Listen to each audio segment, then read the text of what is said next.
Good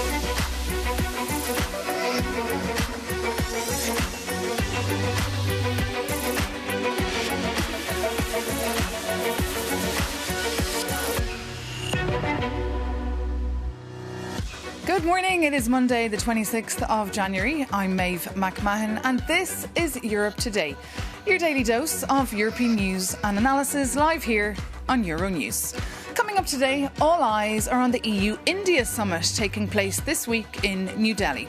After months of preparation and a decade of talks, the summit aims to finalise the details of an EU-India free trade agreement, one that would liberalise billions of euros in trade, cutting tariffs on European cars and wine, while expanding market access for Indian electronics, textiles and chemicals. Commission President Ursula von der Leyen, Council President Antonio Costa and Trade Commissioner Maros Sefcovic spent the weekend on a plane to India, and our Euronews' EU editor Maria Tadeo was also on board and sent us this dispatch from New Delhi.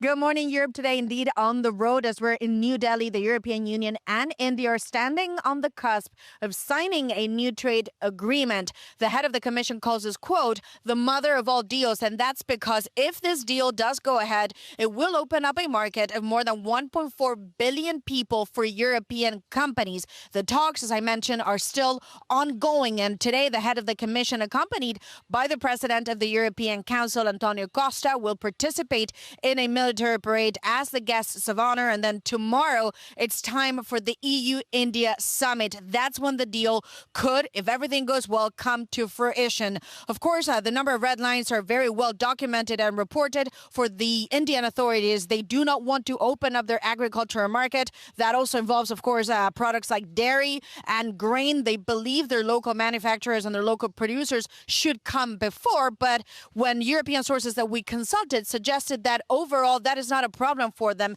because the overall benefits for the car makers, the chemical sector, the producers of olive oil, wine and spirits, the exporters of services here in India will greatly benefit from this agreement. As I mentioned, the talks continue. And yesterday night, we spoke with the man who is really in charge of the negotiations. And that is, of course, the Trade Commissioner, Maros Sefcovic, who told us he really believes this time will be the right time. So European Union is very close to getting it done. How close is it? We just had a very good meeting with Minister Goyal. I think it's our 11th meeting over the last 10 months, so we spent an enormous amount of time together to get it done. So we are checking, the latest documents. We are exchanging the last numbers, and I believe that we are very, very close. So come Tuesday, there will be a signature. I mean, we do our utmost, and I believe we will have a signature. You've said the Indians have been tough negotiators. Why? I think they are known for being very tough negotiators, and also our starting positions been very different. They had a high tariff, they are a developing country, and we wanted to respect the specificity and at the same time to protect European general interest. And of course, is there anything that's a red line for them that we cannot accept and vice versa? What's the sticking point at this hour? I think that we had a very frank and open discussion at the beginning of the last year where we decided to keep the most sensitive sectors for both of us outside of this deal so we can really focus on the positive outcome. So we are working on that right now. And of course, always in the last hour. So you want to check the numbers. You want to be sure that we are both delivering. And therefore, we had a meeting this afternoon. The teams will work on it. And I believe that tomorrow we will complete the whole exercise. This is the mother of all trade deals. It's something the Commission loves to say. But for Europeans who are watching Euronews today and they go, what does that mean? How is that going to impact European businesses and sectors? Where is the benefit, the value of this deal going to come from? First and foremost, this is the largest trade deal ever.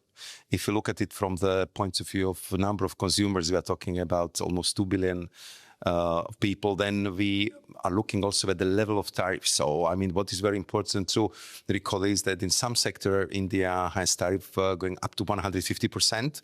And therefore, big parts of the economy, the whole sector has been completely closed off to the European exporters. And now we are kind of reopening. So the big benefit would be opening of the economy. Second, building up the integrated global supply chains and hedging against global instability. Is there any particular sector that you say this is a good deal for you? Yeah. I believe that we'll have that good message because this is really opening a new perspective for many sectors. And I believe that we are truly opening a new chapter in strategic India-EU relations. Indians were hit heavily by the Trump tariffs to the European Union too. It's a different deal, but nonetheless, there's a pressure of tariffs coming from the United States. Why the timing? Why sign it now?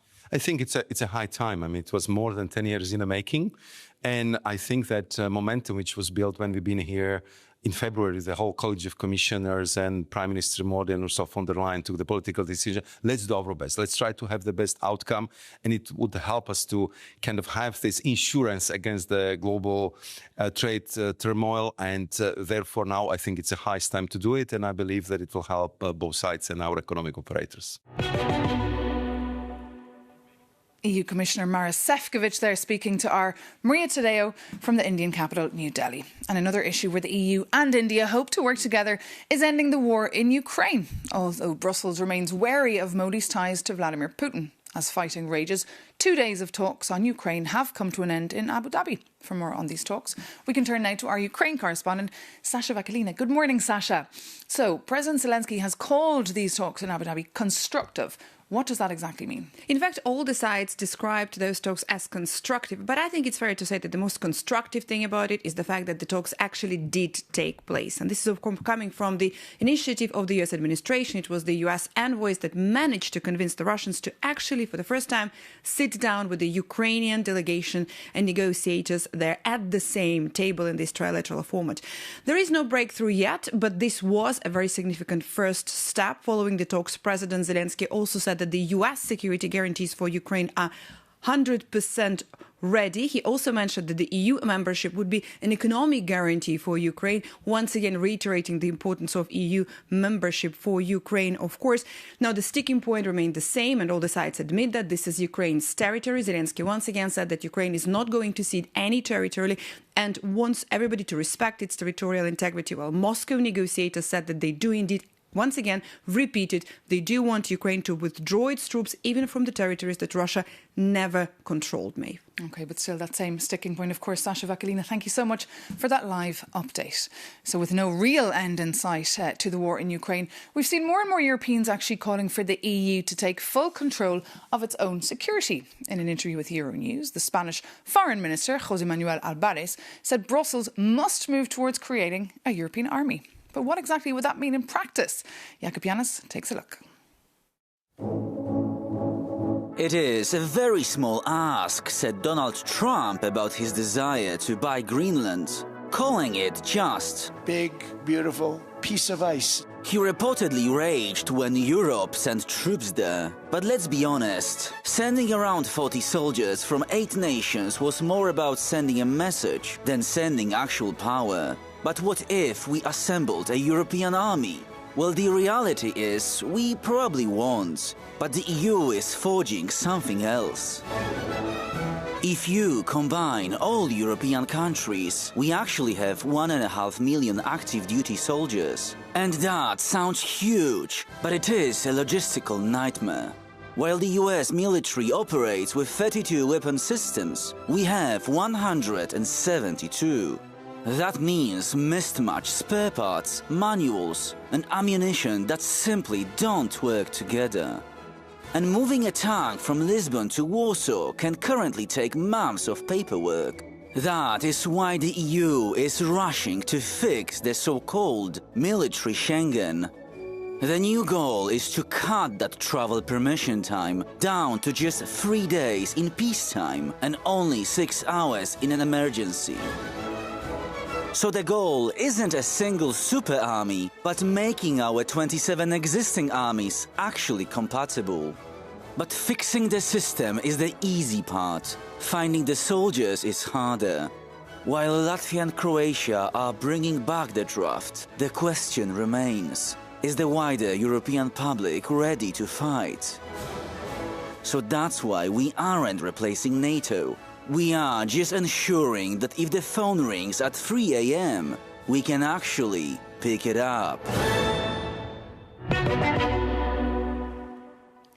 Jakob Yanis there. And now coming up, we'll be joined by Thomas Byrne, the Irish Minister of State for European Affairs and Defence. Affiliated with the centre-right Fianna Fáil party, a solicitor by trade, Minister Byrne has served in a number of roles within government and is currently preparing Ireland for the EU presidency this July. Good morning, Minister. Morning, Maeve. Good to have you with us here. Thanks very much. So look, let's just talk first about those US-led talks on Ukraine to end the war. Do you have any faith in these talks? Well, I have faith in the process and we're very grateful that the US is doing this, but nothing's going to happen really until Russia stops what it's doing. And that's what has to happen. All through these peace talks, we see Russia bombing homes, maternity hospital, causing all sorts of destruction in Ukraine. And I think when that ends, then all the preparations that we're doing, whether it's in those talks in the Middle East or indeed work at the European Commission and the Council last week on a prosperity plan for Ukraine, well, all that can come to fruition if Russia stops and if we can get agreement at these peace talks. And do you think this week in India the Europeans could put some pressure on Modi there, use perhaps some soft power and diplomacy to put pressure on him, to put pressure on of course, Vladimir Putin to end the war? Well, I've no doubt that Ukraine will be part of the discussions this week in India. I think the work that the Commission is doing in India is very, very important. I think it's absolutely essential for Europe and indeed for Ireland as well. Britain has had a trade deal recently with India, and it certainly puts some of their goods at a competitive advantage compared to, say, some Irish goods. And I think it's very, very important that we can put in place a trade agreement with India as well. Diversification is very important. It's very important that we open up as many markets as possible. And we do that, with the Commission does that on all our behalf. So I think it's very, very welcome. So Ireland would support the EU-India trade deal? Because you didn't support the EU-Mercosur. Obviously, we'd have to look at the details of it. But in principle, Ireland is very much in favour of trade diversification and opening up as many markets as possible. We've benefited hugely from international trade over the years, and we want that to continue, and we want that to change and diversify. Let's go back to Ukraine. Of course, that came up last week in that EU summit.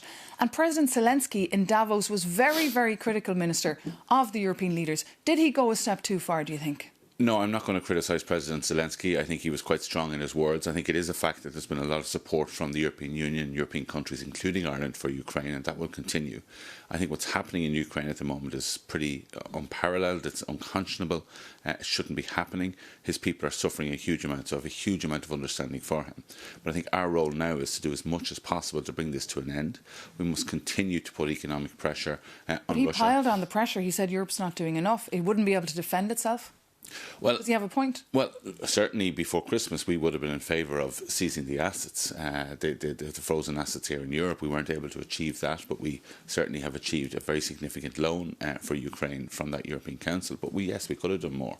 And how did European leaders feel last Thursday about that criticism from? I know you don't want to make a point on it, but what was the mood in the room last Thursday? I don't think it was a big feature of the discussion in terms of his comments, but I think certainly people want to see this war come to an end because they realise that it is an economic and security threat to Europe and to all of us. And what about EU membership for Ukraine? Is it possible by 2027, do you think? Well, look, it's extremely ambitious, but if that's part of the peace deal, we'll certainly have to make it work.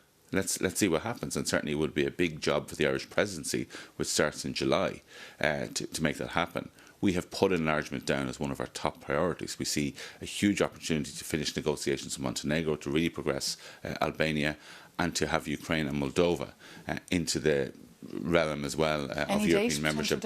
I'm not giving a date, but if the peace talks demand an earlier date, then the European Union will have to work towards that. What about the Board of Peace, President Trump's Board of Peace? Could that possibly replace the UN? What are your thoughts on that? Well, look, I don't think anybody wants it to replace the UN. I think that was the unanimous consideration of the leaders last week. It's certainly our view in Ireland. We greatly value the UN in all its facets and despite all its problems. So we don't see any organisation replacing the UN. And I think that's generally the view all around the place. And just finally, a brief word on Mercosur. How do you feel having rejected it? I mean, there's been a lot of criticism here among senior MEPs. Look, we weren't able to get political consensus for it, notwithstanding the very significant benefits to Ireland of Mercosur, which will happen if it's implemented. The government simply wasn't satisfied with the situation for farmers, and that's been a political reality in Ireland and in France. Minister Thomas Byrne, thank you so much for coming into us here in the studio, and thank you so much for tuning in. For more on any of the stories we've been discussing, do visit euronews.com. But that brings this edition of Europe Today to an end. We'll be back tomorrow. We'll be in New Delhi. We'll be bringing you pictures of the European Commission President in a traditional Indian sari. See you then.